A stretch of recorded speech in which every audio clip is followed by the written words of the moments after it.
तुम्हाला राजकारण करायचं आहे ना. एक महिला उपमुख्यमंत्री महाराष्ट्रामध्ये झालेली आहे.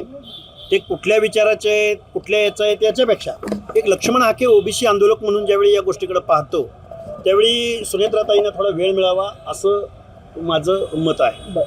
एक व्हिडिओ जो आहे तो व्हायरल होतोय. नवनाथ वाघमारे यांना महेश डोंगरेंनी जे आहे ते दमदाटी केल्याचा व्हिडिओ व्हायरल होतो. नक्की काय संभाषण झालं, कधीचा हा प्रकार आहे, कुठला हा व्हिडिओ आहे? मला वाटतंय काल मंत्रालय परिसरामध्ये नवनाथ वाघमारे यांना जी शिवीगाळ झाली आणि त्यांचा असा आक्षेप होता की तुम्ही निजामी वगैरे काहीतरी म्हणता. मुळात असं आहे की याची सुरुवात कुणी केली, कुठून झाली हे बघितलं पाहिजे. ज्यावेळी पुढचा माणूस शिव्या देतो म्हणून तुम्ही मारहाण करायला जाता त्यावेळी तुम्ही इतर लोकांना किती शिव्या देता याचं ॲनालिसिस कालच्या ती कोण माणूस आहे ते त्या माणसानं प्रसिद्धीसाठी आणि स्टंटबाजीसाठी नवनाथ वाघमारे यांच्यावरती जे काही दमदाटी केली त्याचा मी एक ओबीसी आंदोलक म्हणून निषेध व्यक्त करतो. आणि मुळात शिवराळ भाषेची सुरुवात कुणी केली याचं उत्तर त्या व्यक्तीनं दिलं पाहिजे.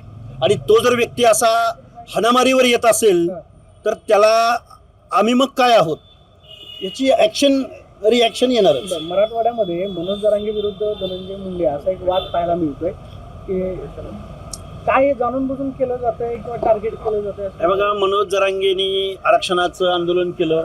आरक्षणावर बोलावं, संविधानिक आरक्षण कसं मिळवून देता येईल मराठा बांधवांना यावर बोलावं.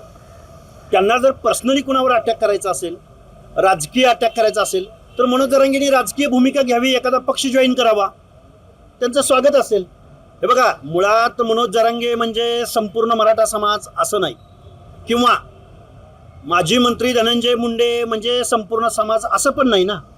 ज्यावेळी तुम्हाला वैयक्तिक आरोप करायचे आहेत त्यावेळी तुम्ही वैयक्तिक आरोप करावेत. समाजाला यामध्ये कशासाठी ओढताय? मुळात समाजामध्ये अनिष्ट प्रवृत्ती असतात, तशा चांगल्याही प्रवृत्ती आहेत आणि चांगल्या प्रवृत्तीचं प्रमाण हे 90% आहे. त्यामुळं एका दोघामुळं सामाजिक टीका मनोज जरांगेंनी करू नये असं माझं मत आहे. अभिजित दिपके यांनी मनोज जरांगेच्या आंदोलनाला आम्ही पाठिंबा देऊ, आम्ही सहभागी होऊ असं म्हटलं. तुम्ही कसं बघताय? नाही, अभिजित दिपके हे खरं तर सोशल मीडिया पार्टी आहे. त्यामुळं अभिजित दिपकेनी थोडंसं ग्रासरूटला येऊन काम करावं. आम्ही गेली 20 वर्ष झालं या महाराष्ट्रामध्ये सर्वसामान्य माणसामध्ये मिसळायचा प्रयत्न करतोय. तुम्ही धर्मेंद्र प्रधान याचा राजीनामा घेतला, तुम्ही जे आंदोलन उभं केलं, मी तुमचं एका सर्टन लिमिटपर्यंत अभिनंदन करेन. पण याचं श्रेय नक्की कोणाला द्यायचं?